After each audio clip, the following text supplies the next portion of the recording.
Hello, thank you so much for joining us. Can you please introduce yourself and tell me a fun fact about you? Oh, wow. Hey, Wagner, this is Charles Romo, professionally known as Charlie Romo. And my fun fact is I'm a Wagner alum, and I'm really happy to be here.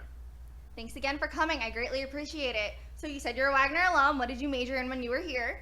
I dual majored in music and childhood education. Amazing. What was your favorite class that you took at Wagner? That's actually a really good question. But actually, one coming to mind right now, probably a lot of my music classes. I wouldn't say one in specifically. I had a lot of great music professors. So I'd say all my music classes and a history class that I actually took with Professor Weintraub called Immigrant New York City. And we went on a lot of trips in downtown Brooklyn, the Tenement Museum, and I learned a lot. So probably those. Nice. You're from Staten Island, correct? Well, actually, I'm originally from Brooklyn, Okay. and I moved to Staten Island when I was 10. So Brooklyn and Staten Island are both kind of my homes, but Staten Island has really taken me in as like their hometown boy. So yeah, Staten Island's definitely home for sure. So what is the local scene like living on Staten Island? That depends on who you ask and what part of the island that you're on. We got some North Shore, South Shore. Wars going on. No, not really. No wars. There's all love all around. But yeah, it really depends on what part of the island you're on. I went to school here at Wagner, which is on the North Shore, so I got to know a lot of the great restaurants and bar scene and music scene. And the South Shore is a little bit more chill, but it has a conference house and just it's a little bit more suburban. I feel the South Shore, which is where I live now. But yeah, all of Staten Island is really home to me because I lived on both ends. So Amazing. So can you please tell me a little bit about how you got involved in music? Let's see. I've been singing since I'm a little kid. I was, 2-3 years old watching The Wizard of Oz dressed as a scarecrow in the house. Just, singing and dancing all throughout the house. And I was, inspired by a lot of music teachers as a young kid in elementary school. And even throughout middle and high school, I had music teachers who saw a lot of potential in me from when I was a little kid and believed that I had the ability to perform professionally, which is what I'm doing now. And that's also why I decided to dual major in music and education here at Wagner. So, yeah. But music's always been a big part of my life. What high school did you go to? I went to Tottenville High School, which is also here on Staten Island. My freshman year, I actually went to St. Joseph by the Sea, which is on the South Shore. It's a Catholic high school. Born, raised Catholic, but Catholic school probably wasn't for me, private school. I was definitely more of the public school scene, and the Tottenville High School music program really changed my life. And like I said, I had great music teachers there who put me on the track of being a professional performer and believed in me. And that's what actually led me to Wagner and making music and education be a big part of my my journey here. So I went to Tech. Okay, cool. Yes. I know a lot of the music teachers from Tottenville since I was a band kid. Oh, okay, awesome. Yeah, so you probably know Mr. Lamort. I do know Yeah, Mr. Lamort. that's my guy. He's the AP over at Tottenville High School. We give him a shout out. We love him. Yes, he's great. He does He's a good lot peoples. of really good stuff. He really does. And he just won a big award. It was broadcast. It was all over, blasted all over the place. So we love Mr. Lamore. I also got to shout out my choir teacher I'm actually having lunch with today, Mrs. Joanne Nolemi. She just recently retired from Tottenville, but she had such a big impact on my life, so many other, music and choir students' lives. And so, yeah, we love my Mrs. Nolemi. And even, some Wagner professors we got to shout out too. Dr. Wesby, who also just recently retired, Barbara Wesby, Janet Pranchke, my voice teacher, Anthony Turner, Alan Dornack, the whole staff. I could go on forever just naming so many great music teachers here on Staten Island, honestly. I'm really so proud of that too, and hopefully proud to be one of them now. So it's cool how it comes full circle. I love that. I also love how Staten Island, sometimes I feel like music scene-wise isn't the strongest, but definitely teacher and performance-wise to grow, it's great for those foundations. Absolutely. No, I couldn't agree more. And I've never really thought about it in that way. But as a professional entertainer, a lot of my work is based in New York City and Manhattan. But all the things that I learned here on Staten Island, studying in school and taking private lessons, teaching private lessons, all of that stuff I definitely apply to, gigging in Manhattan or anywhere throughout the country. So, yeah, Staten Island is a great place to really hone your craft, for sure. I would agree with that. Can you please describe your sound for me in 3 words? Oh my God, in 3 words. That's it depends. I could go a lot of ways with this. Okay. I refer to myself as a contemporary crooner. So in 3 words, I would say timeless is one of them, because I think the music that I sing withstands the test of time and speaks to all generations. Romantic would probably be one of them. And so we got timeless, romantic, and let's see. And honestly, fun. I really think it's fun. And for those of you who don't know, a lot of the music that I do sing is from the Great American Songbook, jazz standards, stuff that was kind of made famous by people like Frank Sinatra, Michael Bublé, and Bobby Darin. And songs that are older than my grandparents, so I was exposed to that music as a young kid from my grandparents. But I do feel like even for young adults our age who hear that music, it might be the first time they're hearing it, but when they do, they really appreciate it. And there's something about it, the wittiness of the lyrics, or just the cool feel of a swing rhythm that really vibes with everybody of all ages. I definitely agree. I feel like the composition is something that obviously it's like not stuff we're hearing on the radio nowadays, but Well, it depends what station you're listening to. That's true. That is so but true. when I was the music director here at WCBG, I had my own radio show called Way Back Wednesdays. So if you tuned in at 9 o'clock every Wednesday night, you were hearing that stuff. And that's really a big part of the mission and the goal for me, is to expose this music to our generation and people younger and kind of keep it alive, because it's not just great music that I love, old music.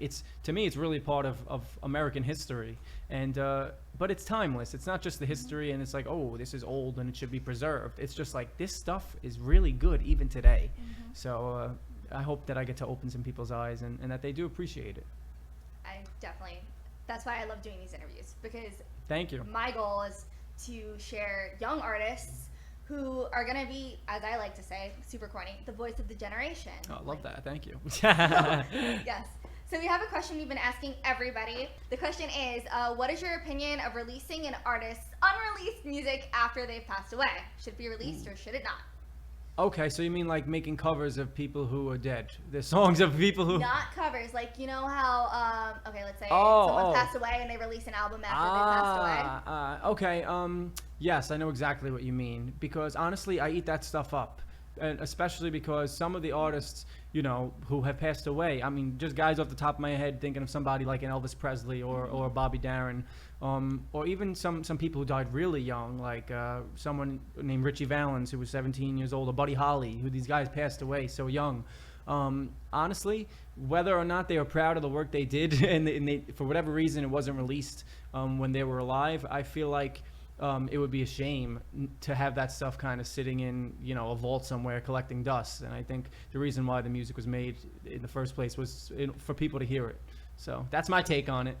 I feel like it's such a hard question because, like, as a fan, you always want to hear more music. Yeah. But at the same time, like, would the artist have been happy, or was it more? Sometimes nowadays, I kind of feel like it's part of this cash grab society. Yes. No. That I definitely think a business plays a little bit of a part in it. But if thinking about how I would think about it, personally, whether I was proud of it or not when I'm alive, if someone cares enough and appreciates my work enough well after I'm gone, whether I was proud of that or not, I think that the person is going to appreciate it for what it is, So that's my 2 cents. I know, it's such a complicated question. It is. So many different moving It's parts. really controversial. I didn't know we were going to get this deep on. One of the reasons we asked this is we feel like it should definitely be something that we talk about nowadays, because it's so prevalent in our society. And as younger artists, it's important to be like, hey, maybe we should take a stand and change what the industry is Absolutely. doing. So my next question is, what is one thing you would change about the music industry as it is today? Ooh, that's a tough question. Wow, you guys are good. Wow. You know what? Honestly, I could say there are good and bad things about the music industry. One thing that I really do like and appreciate, that I feel like my answer to this question would have been a little bit different a few years ago, I feel like nowadays, maybe just within the past couple of years, people are so much, they're really able to be themselves nowadays, and I feel like that's really praised and encouraged, where I feel like a couple of years ago, people were kind of expected to be this kind of cookie cut mold of a certain thing, a pop star, diva, or, whatever, romantic Ed Sheeran type, whatever it is. I just feel like people were boxed in back then, and I feel like now people have a lot more freedom to be who they are.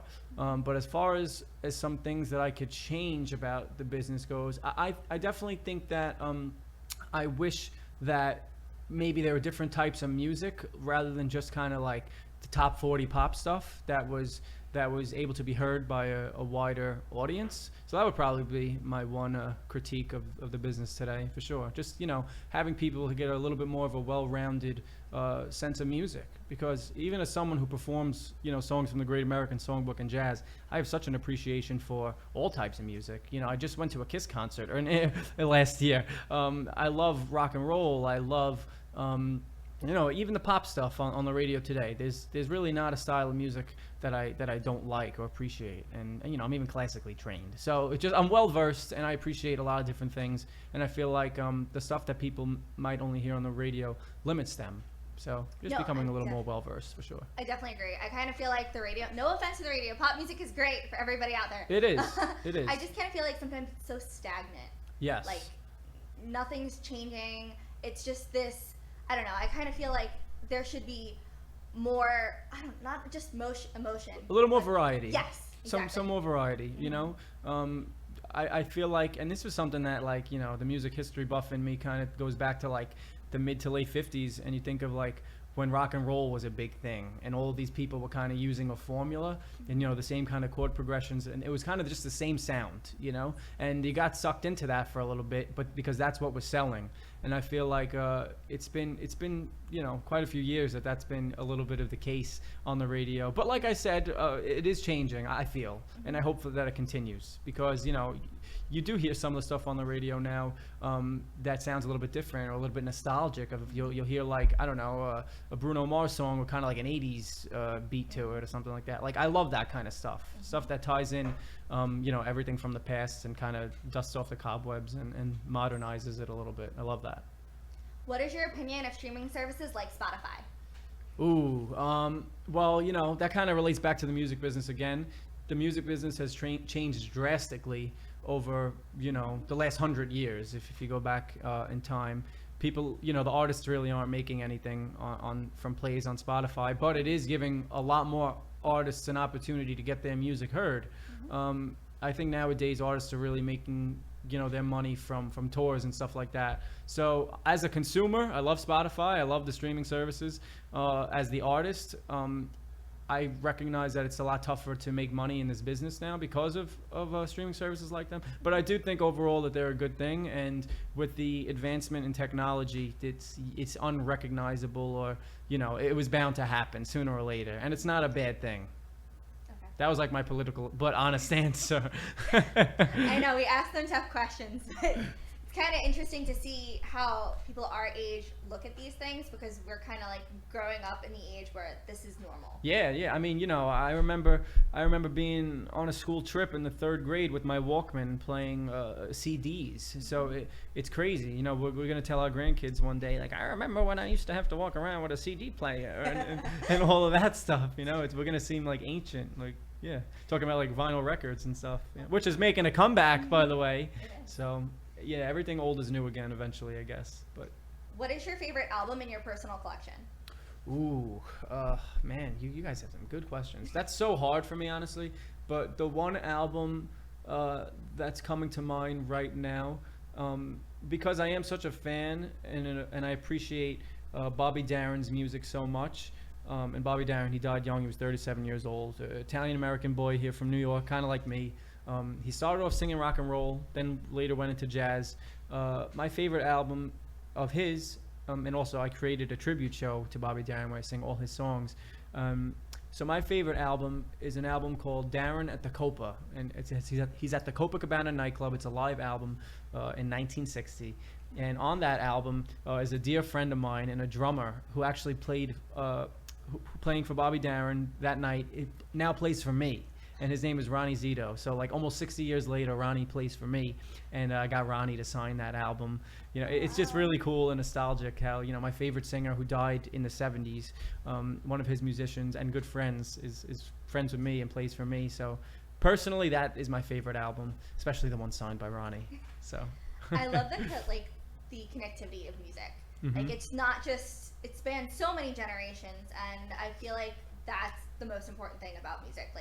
Everyone can connect and relate to it in so many different ways. Absolutely. And if the product is strong enough and if the music really speaks to you emotionally, I think that withstands the test of time. And that's why I love to sing the music that I love so much. That's why you're seeing movies and the songs of bands and artists like Freddie Mercury and Elton John, Billy Joel, just kind of carry on throughout, 30, 40 years, whatever it is, just because it really speaks to us as humans, and that'll never change, in my opinion. What music are you currently listening to? Well, I'm always listening to the stuff that I love to sing or perform. Currently I listen to a lot of Sam Cooke, a lot of Ray Charles, a lot of Sinatra, a lot of Dean Martin, all the guys in the Rat Pack. And a lot of stuff on the radio. I love like Ed Sheeran. I love guys like that. I love Michael Bublé, of course, Harry Connick Jr., and a lot of classic rock, a lot of, like I said, Queen, a lot of Kiss, a lot of Aerosmith, all a bunch of different types of music. But the guys who you would really think their music would withstand the test of time, their stuff I really appreciate a lot. And I can't leave out the female artists. I love Lady Gaga, Alicia Keys, people who really could sing and show it off, who don't need auto-tune or any games and gimmicks. They just have natural, raw talent. If you could perform with any artists that are alive, who would it be and why? Oh, wow, that's a great question. If I could sing a duet with anybody, it would, oh man, that's really tough. And I've been asked that question before, but I feel like I've always answered it in a different way every time, depending on what kind of mood I'm in or whatever song I feel like singing. I would probably have to say Frank Sinatra, the chairman of the board. No matter how old you are, a lot of people say that he's just the greatest singer of all time, and for good reason. So if I could sing a duet with anybody, it would probably be Frank. I love that. I definitely think more people could be listening to that music.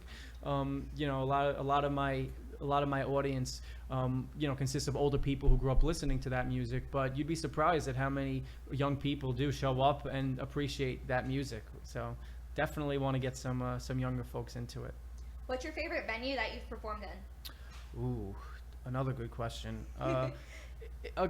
My favorite venue, probably the coolest gig that I've done to date, is I had the opportunity to perform with a big band, an orchestra at Lincoln Center, at Geffen Hall at Lincoln Center in Manhattan. It was a Christmas show, and I was one of 4 acts, and the headline is with a cast of Wicked. So it was really awesome for me to, as a solo entertainer with a band behind me, to do my thing in front of 5,000 people. And just this past year, I guess if you could count this as a venue, as a music venue, but this past season in 2019, I had the opportunity to perform the national anthem at 6 different Major League Baseball parks in front of 50, 60,000 people. So that's an honor, of course, to sing our country's anthem.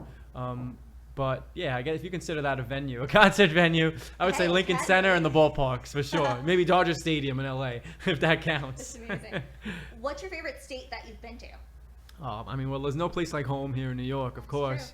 But I do have a love for California for sure. When you go out there and in the weather and all the cool things and people that you see and the people you meet there, I would say California is a pretty cool place. So we go from coast to coast. If you could perform anywhere in the world, where would you go? Ooh, if I could perform anywhere, honestly, I think and I'm talking really being on cloud 9, but I think everybody's biggest goal as an entertainer and performer, especially one based here in New York, is to play Madison Square Garden, right? That's true. That's the place to be, home of the Knicks. Everybody has played there. Frank Sinatra, Billy Joel a million times, and so yeah, right here at home at MSG would be my preferred dream venue for sure. What advice do you have for anyone who's interested in getting involved in the industry? That's actually a really good question. I would say, again, stay true to yourself and what you believe in. I'm somebody who's singing music, from 50 to 100 years ago, but I love it so much, and I feel like the passion for what I do translates to a lot of people. So definitely stay true to yourself and what you believe in, and people will recognize, respect, and appreciate your talent and your dedication to your passion. So stay true to yourself. Do your homework on the business, not only just the music and the creativity, which is obviously, I think, first and foremost important, but having that, being a dual threat of, honing your craft creatively, but also being kind of a shark in the business and knowing what you're getting yourself into, that's important. So maybe get yourself a business manager or a good lawyer or something, because honestly, no, these things matter. You know, we don't sign any contracts without without a good entertainment lawyer. And what other tips? Honestly, have good people around you, a good support system. I'm lucky and blessed to have an incredible, supportive family, a wonderful girlfriend, Alyssa, who I met here right at Wagner, so she was definitely worth the tuition. Shout out to my girl. You have to have good people behind you who believe in you and push you to become better, honestly. And that's one thing that I could say I've always had. And not everybody does have that, but I'm grateful to have that support. So. And my final question for you is, what are your plans for the new decade of 2020? Ooh, wow. So 2020, that's hopefully going to be a big decade for me, you know, transitioning from my 20s into my 30s. But I'm only 23 now, so I'm not going to age myself too quickly. But I have a lot of plans. You know, at my age and, you know, here on Staten Island, this past year I was named like Staten Island's best entertainer, which was an awesome honor, and I'm really proud of that. But going forward in the new decade, all of that recognition that I've gotten here on Staten Island, New York, and beyond has been mostly based off of my live performances. And I'm really proud of that, because I feel like when you're in front of people and you're making an impact, making them happy, and they're reacting whether they like it or not, it's genuine, it's real, it's right in front of you. But that's what I've been known for, and my goal in the new decade, you know, hopefully within the next year or so, is to get my debut like EP or album, something that I could put on Spotify for, you know, the masses, the country, hopefully the world to listen to and appreciate, and hopefully that just takes me to newer heights, and, you know, allows me to you know, share my passion with anybody who wants to give it a shot. So that's, I would say, first and foremost, the album, and we'll see what happens from there. I don't like to think too deeply into the future, but definitely that, and also continuing the work that I've been doing with kids. I teach, like I said before, I think maybe before the interview started, we were talking about how I teach voice lessons here on Staten Island, and I'm really proud of that. Shout out to my friends over at AT Studios, where I teach. I also teach out of my home. So I want to always, you know, stay true to that educator in me, and I want to make a difference in kids' lives like the music teachers here on Staten Island made on me. So you know, just doing more with music, teaching, and you know, seeing where life takes me in the new decade.